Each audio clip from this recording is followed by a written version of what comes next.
Howdy and welcome to Chapter 2, Analyzing Needs and Identifying Instructional Goals. This chapter starts the first steps in the systematic design model we discussed in Chapter 1. After studying about this phase of the process, you'll be able to define the problem for your learning project and develop your instructional goals. These are the objectives for this chapter. We're identifying purposes that needs assessments can serve, looking at needs assessment models, identifying steps needed for needs assessment, and so on. And then finally, the objective is to create a needs assessment report, which includes our instructional goals. So I thought this was a great quote that started off this chapter, that solutions to problems are like keys and locks. They don't work if they don't fit. And when you think about it, it makes a lot of sense in instructional design. Solutions to problems, in particular training solutions, need to effectively address the real problem at hand. I mean, solutions could look good and be fabulous programs, but if they don't address the main problem, they're useless. Companies that don't use a systematic process find themselves in this exact situation. I've seen this especially in software solutions where a company will buy a great software package because it just looks really great and impressive, and then they find themselves forced to answer the problem instead of the other way around. So think about it. For example, what if an organization is experiencing severe tardiness, people coming in late, and supervisors aren't following the company procedures and disciplining these people to get the absenteeism rate lowered. So someone might first look at this and say, oh gee, we need to train these supervisors. They don't understand what the policy is. But if an instructional designer comes in and analyzes that situation, they may discover, for instance, that a train is coming every morning and parking next to the manufacturing plant to unload supplies for that day, and does this between 6 and 7 a.m., and it blocks the employees being able to get to the facility. So the supervisors realize that, and they don't write the employees up because they feel it's not their fault. So this isn't a case of training supervisors in policy. This is more of an external issue involving logistics and changing that particular procedure that occurs. So you can see why this is such an important component of the whole instructional design process. So how do we determine whether an instructional design is a good fit with a problem? We have to say, what is the problem? We have to know the problem. If the problem is a human performance one, is instruction the best solution? The example I just gave, no, it wasn't, but let's say it was, and the supervisors do need to be trained on the policy.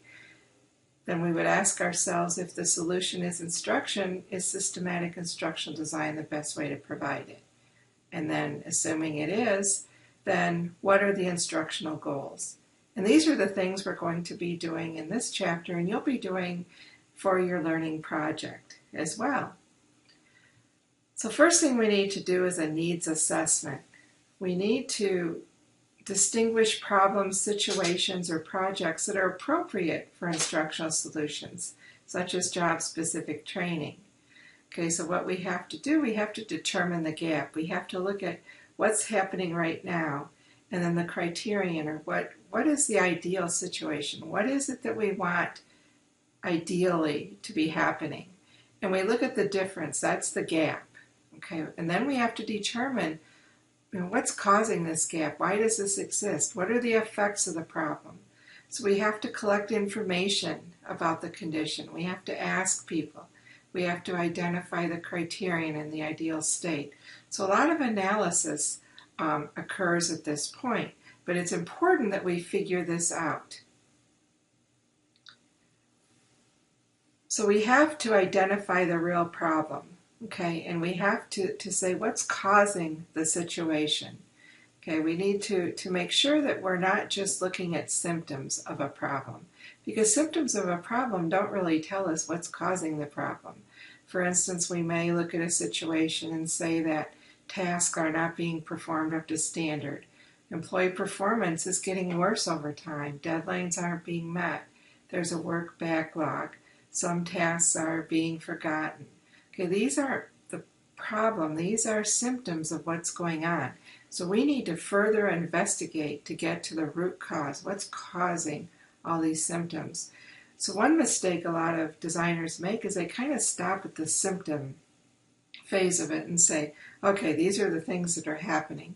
But you have to be careful not to state the symptoms of the problem only, but to go further. I mean, dig deep in. What's causing this to occur? So we can ask all kinds of questions. What's the problem? How many people are affected? When did the problem become evident? What are the consequences? What's happening now? How do we know there's a problem? Who's affected? Are some locations affected more than others? What should be happening? So we want to go in and ask questions in order to dig down to that root cause. We need to determine the relative importance of the problem. Not every problem is worth solving through instructional design.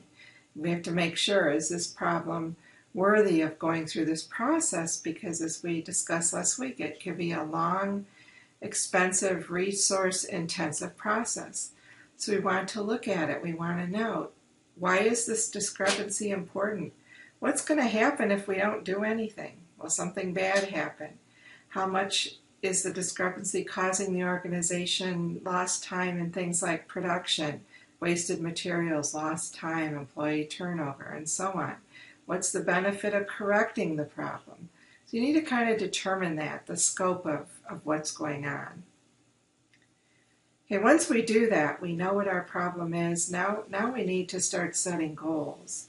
And before we do objectives, which we're going to do in the next couple weeks following this week, we have to consider the larger educational goal that leads us to the objectives. So the first task is to identify the problem, then state the need in terms of the desired performance. That was part of the gap analysis. Then these performance standards are what becomes the instructional goals. Okay, the goal is that ideal. What is it you want ideally? That becomes your instructional goal. So you need to state the goals in terms of an action the students will do after they demonstrate, what they've learned. Okay, it has to be action-based. Goals have to contain a verb that identifies an observable action. Okay, we can't use words like students will understand this, students will know this or appreciate. They have to be action verbs. So the book has some great examples. So refer to Table 2.1 for examples of learned abilities stated as external performance. Also, refer to Bloom's and Gagne's taxonomies for examples of verbs. There's some great things there. And when you write yours, you need to go back and you need to do this. And it's not an easy thing to do. It takes some time and some thought to really get this right. But it's important because this is what everything else is going to flow from for the entire semester. So we have to get this right now. Okay, so instructional goals need to be measurable. They need to describe the behavior the student has to perform in observable terms. They have to indicate what the student can reasonably accomplish. They can't be too hard or lofty, otherwise it won't make sense. They have to specify the context in which the learner is going to make the behavior functional. Okay, so then we have to set performance criteria. So the final step is to include a criterion that will indicate that the goal has been successfully achieved. And at this point, we're talking about a group goal, not an individual goal. So in educational situations, usually these goals are set up by outside agencies. If we're talking about a school system, for instance, think of standardized testing requires students. 90% of the students will have a 70% or more on the math proficiency, something like that. Okay, but oftentimes in corporate instructional design, we need to set our own goals. So refer to Table 2.5 for some examples. There are some great examples there of criteria that could be used. So when developing instructional programs, we have to designate these goals. Once the goals are selected, you'll see in the following weeks, we're going to develop one or more objectives to assess how we're doing, what the progress is to that goal. So the goal and the objectives are used to assess progress, though they'll have the same behavioral outcome. However, objectives are going to become the basis for assessing student performance, the individual, on the goals. Okay, and we'll have more of that in the next couple of weeks, but it's important to get this part of it down pretty well.